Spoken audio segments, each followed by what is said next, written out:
Hey everyone, how's it going?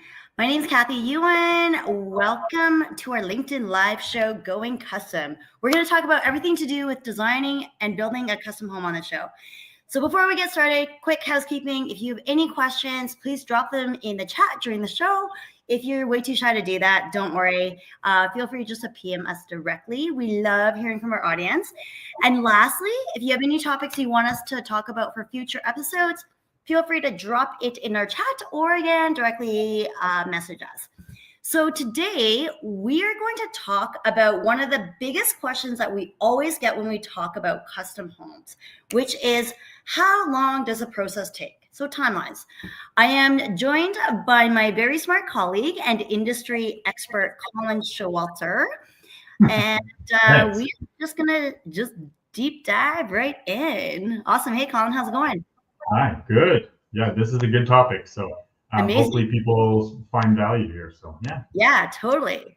So I guess first and foremost, I thought maybe the best place to start, let's just jump right into it for all the people who are here on time today. So I think the burning question everybody always asks is, how long does it take to do a custom home from the time, let's say, when a homeowner says go, and then to the time when they can start building? Okay, and then after that, the follow-up question is always this. Then when I start building, how long does it take to actually finish the build and move into my house? So, Colin came up with a timeline, a nice visual. So this is maybe a good point. Yeah, our marketing group. Can we point on this, Colin? Do you know? What's that, sorry? Is there a pointer? Can we point on this? Do you know?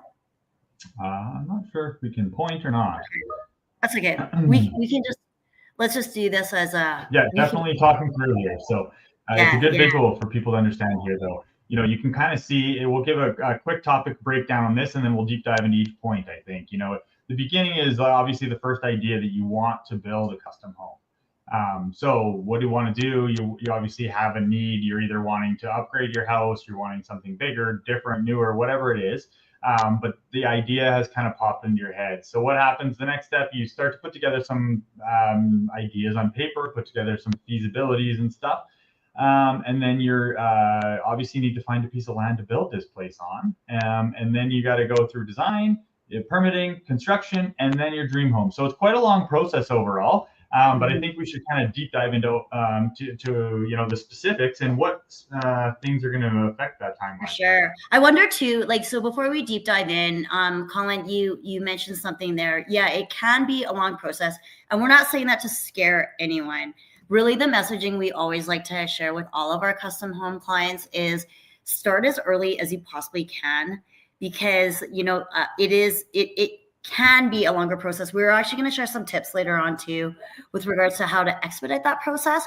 But, just kind of brainstorming here, Colin, from the day somebody says, okay, I want to do a custom home, to the time when you can actually start construction, we're going to break down all the different pieces, but that process can be anywhere from 6 to 12 months, depending on where you are, what municipality you're in, what permit it takes. So 6 to 12 months just for the planning and the permit side of it.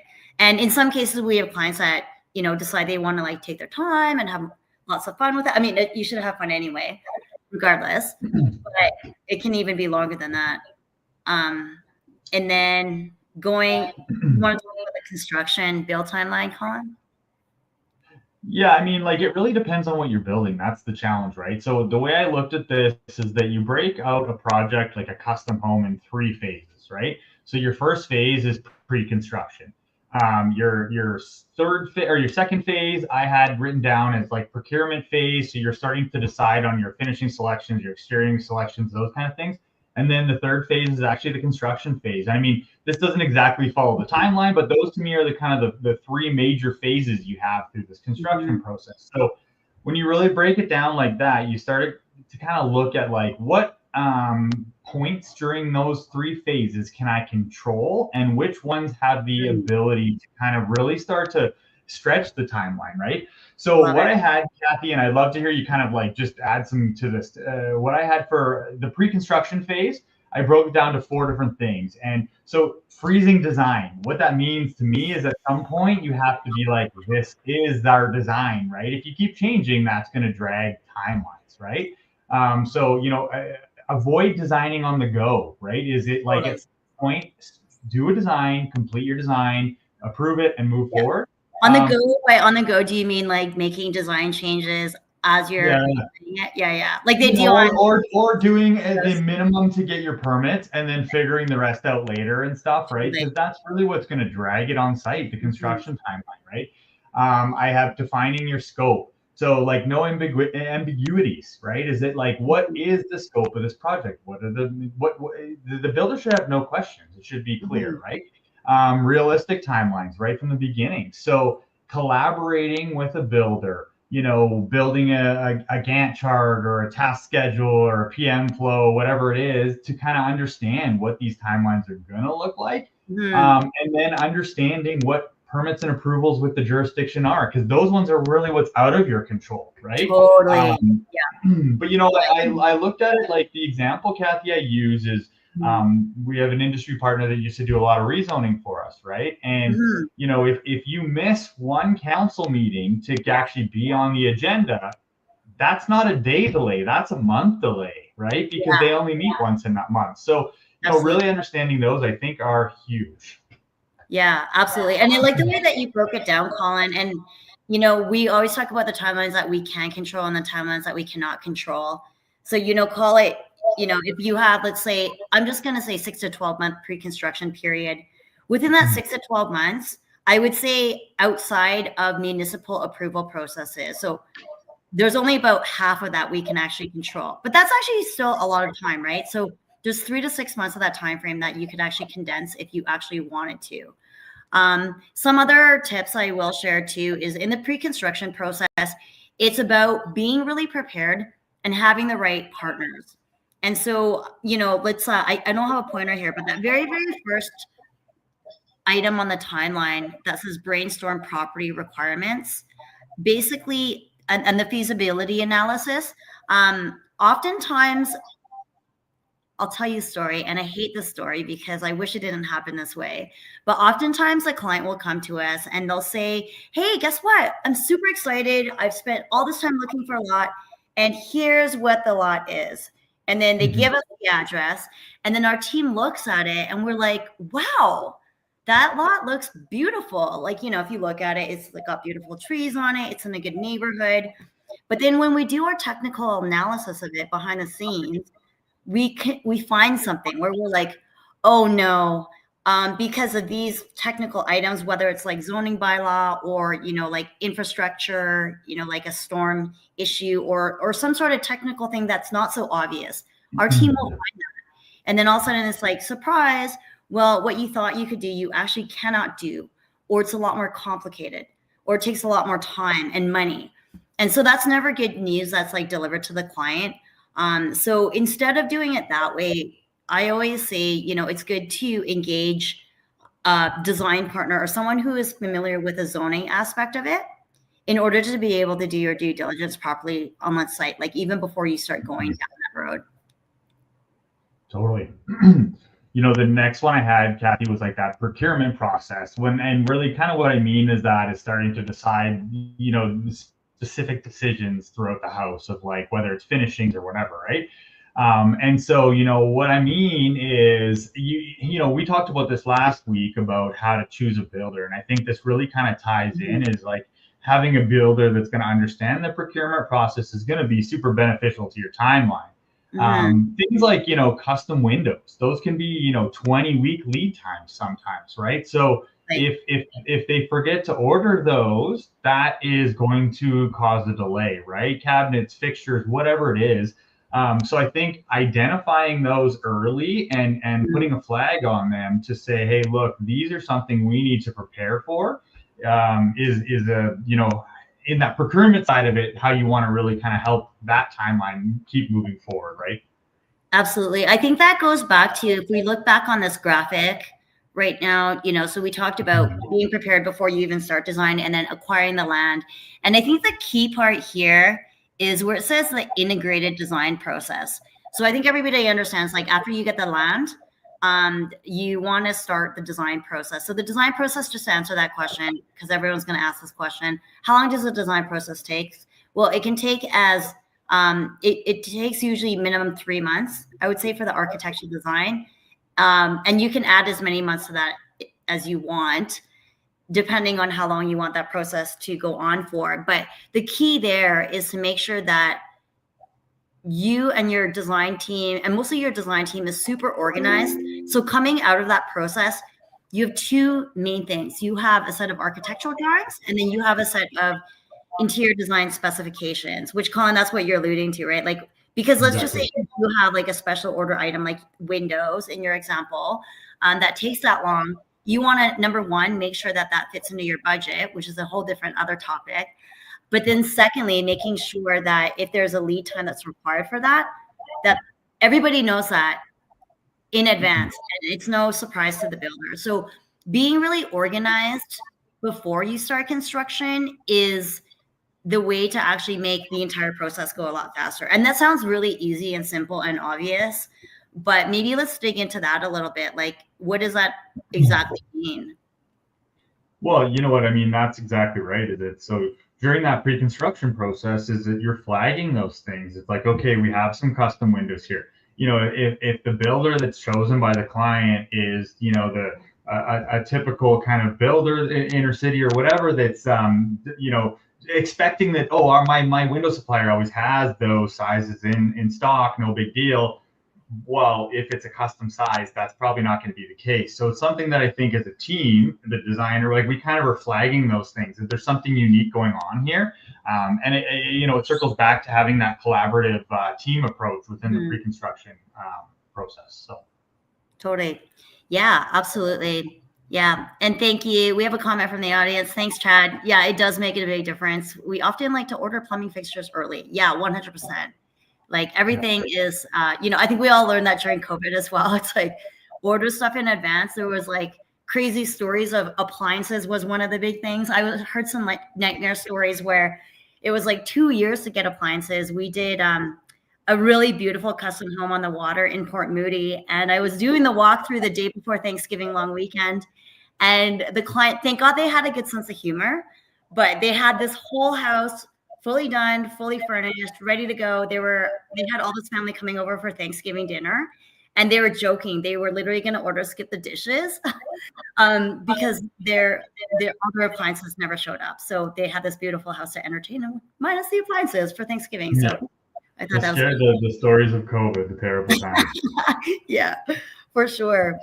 Yeah. So, just as a recap, so going back, your feasibility analysis, and start that as early as you can, even before you buy land. Your timeline to buy land depends, obviously, but actually, something I also want to bring up. So when you're acquiring land, one other very valuable reason why you might want to consult a design team, or, like, in my opinion, you should consult a design team. I get these calls all the time, Colin. I know you get these calls hourly. Is, if a client says something like, oh, well, here's what I want to build, we can have that dialogue with them before they even look for land. And then we can give them that feedback and say to them, okay, if that's what you want, then here's a shopping list criteria of what to look for when you are out there looking for land. So you're almost like reverse engineering the process. You're literally giving them a shopping list to be like, here are the red flags to look out for to make sure you don't buy the wrong piece of land. And here are the things that you should look out for in order to make sure you get the land that you want, or the land that's going to be best for your project. Like, a great example would be like a walkout basement. So I always say, we can make any project anything you want. It's just how much do you want to pay for it, really? So if you come to us with, let's say, I'll be exaggerative here, a flat piece of land and you want to do a walkout basement, well, we can do that, but it's going to cost you a ton of money. You're going to have a lot of retaining walls, of retention, moving around dirt, grading, drainage issues, probably. Like, the list is very long. Whereas, if somebody approached us beforehand and said, okay, I would like a walkout lot, it sounds really obvious, but it's like, okay, well, here's the type of lots that you should look for. Here are the communities you could look in, et cetera, et cetera. That's a really basic example of it. Just an example. Well, Kathy, like, we have this laid out as a timeline, and I kind of look at it more as like a pyramid, right? Whereas like design is kind of at the top of your pyramid in the sense that, okay, you're brainstorming some ideas. Well, design now is going to be able to support you with that feasibility analysis, because we're going to start to be able to do some concepts. We're going to be able to start to kind of put some general budgets together, right? You're going to, like you just mentioned, you can support with the land, because like, what type of land you end up purchasing is going to some degree determine your budget and determine your design, right? We talked last episode about, things that you can do to control your budget. Well, your land is the one thing that if you buy a piece of land that is super complicated to develop, that is going to drive your budget, and it's kind of out of your control once you've, regardless of the design, right? If you're on the side of a cliff, or if you're in, seismic zones or whatever, right? So, choosing the right piece of property for your budget is kind of part of that as well. And it all times into that, right? And when I mentioned it's like a pyramid, right? So the final permitting and all that kind of stuff, it all flows through the design process. And as we looked at the construction earlier, is the construction process itself. If you were, what was the word that I used earlier here? The design as you go kind of thing. Well, if you're a build as you go too, I mean, those are obviously cost and timeline burdens to your project. So. Yeah, absolutely. Well, actually, you bring up a good point, like cost and timeline burden. You said that, and it. I think something else that we should share with the audience today. Another like trick of the trade is when you acquire land. Let's just say if you do want to accelerate the process, this kind of ties into permits as well. I call it design strategy, right? So when you're looking for land, there's like lots of actually strategies that we can advise on. So for example, if you want your project to go fast and you don't want to go through the process of, circulation through the community and advertising, and not saying that we don't want to involve communities, it's just obviously it takes longer in the interest of the topic timelines. There's certain permits that we can actually acquire that actually take a much less period of time than other permits. So that's another strategy that is important to kind of bring up and be mindful of. So yeah, again, just going back to like involving the right team members at the beginning. Okay, let's maybe shift gears, Colin. Let's talk about the integrated design process a little bit more. So by integrated design process, we get a lot of people that come to us that ask, well, okay, when's the right time to bring in the builder? That's a whole other episode. We talked about how to choose a builder. So we won't dive in there. That was our last episode. So check it out if you'd like. But the integrated design process will make things go a lot faster than, just doing things in a chronological order. So really for your pre-construction process, you have three major parties that are involved. So you have your architectural designer. This is after land. So assuming you have land, you have three parties: your architectural designer, your interior designer, and your builder. So the old school way of doing it, well, I shouldn't say old school. There are still a lot of people that do it this way. This is the longer way.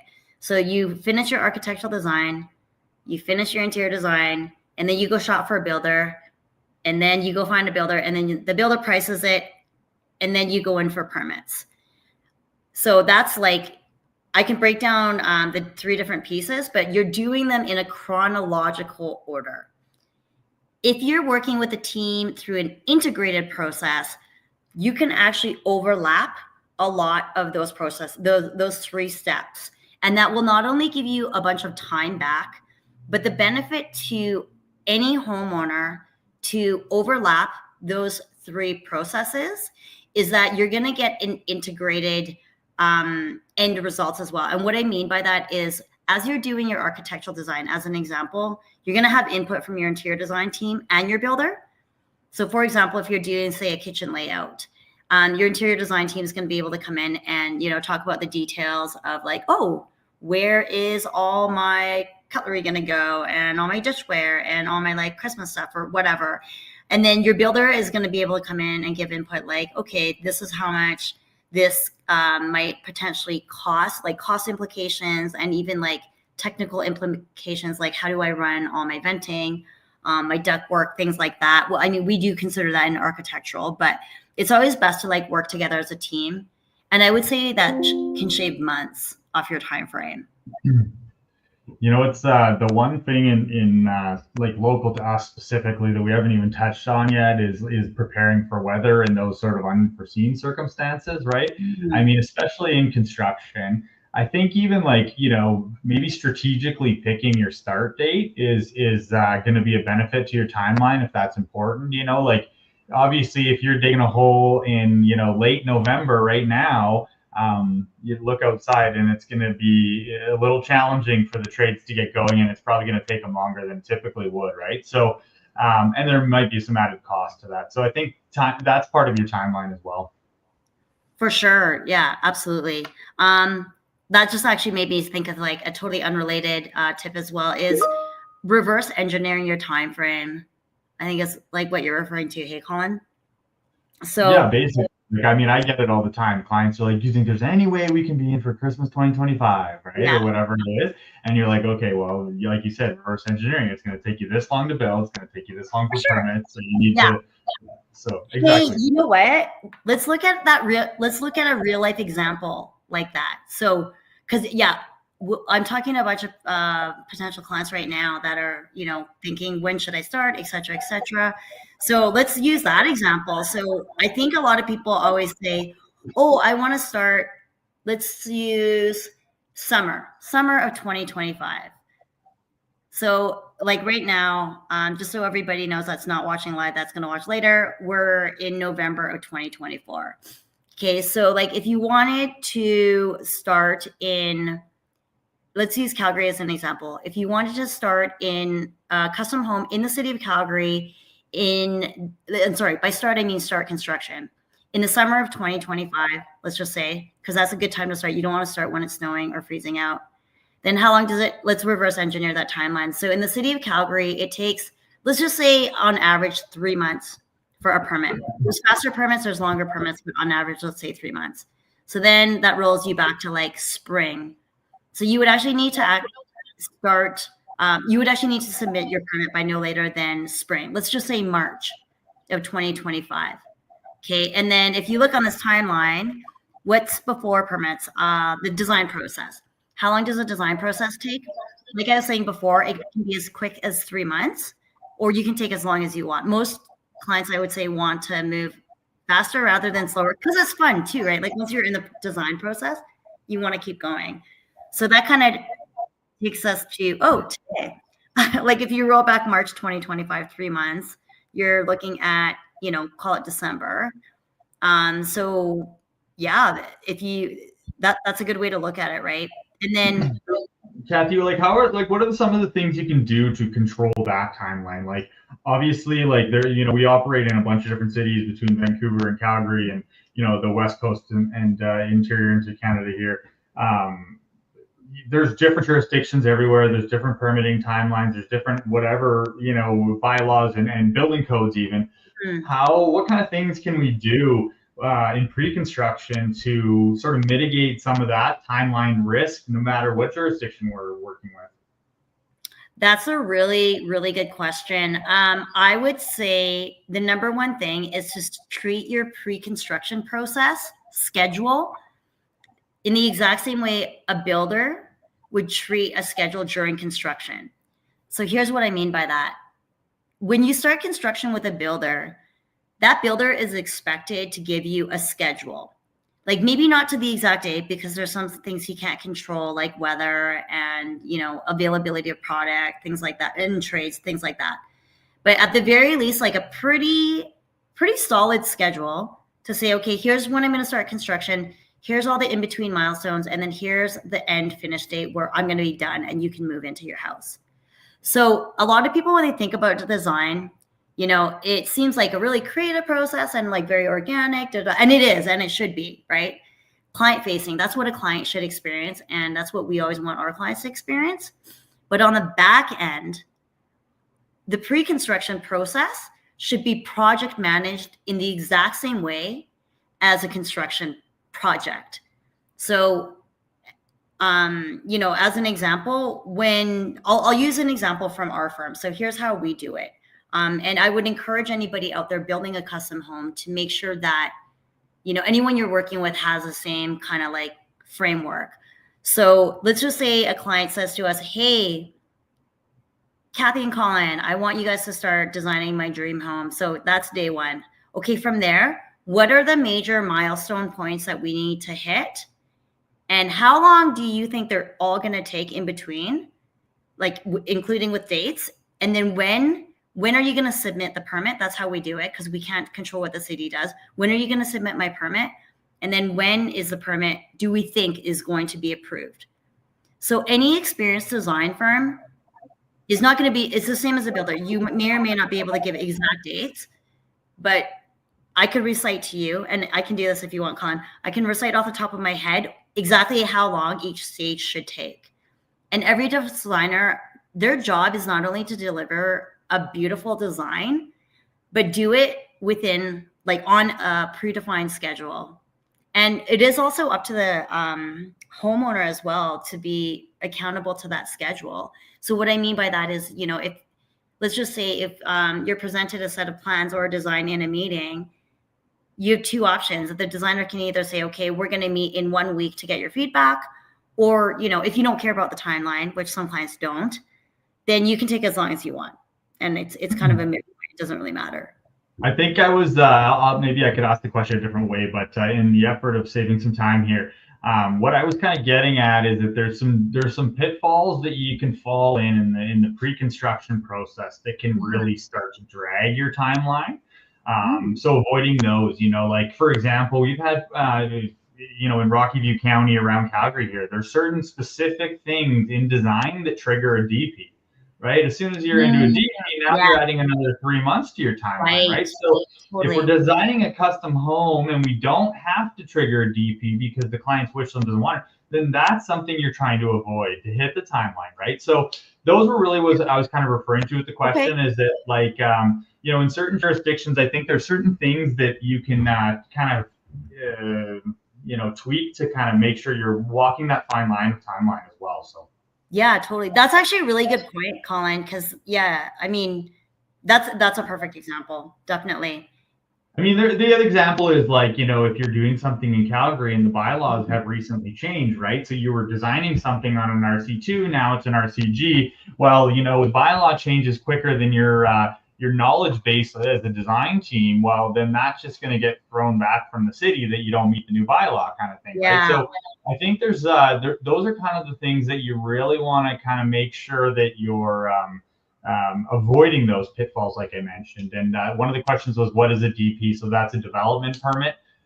In most of rural Canada, you can build a home without a development permit. You'll just need a building permit, and it depends on the county and whatnot. But so, I mean, obviously that's something that, if possible, you want to avoid, because it adds another 3 to 6 months to your timeline. So.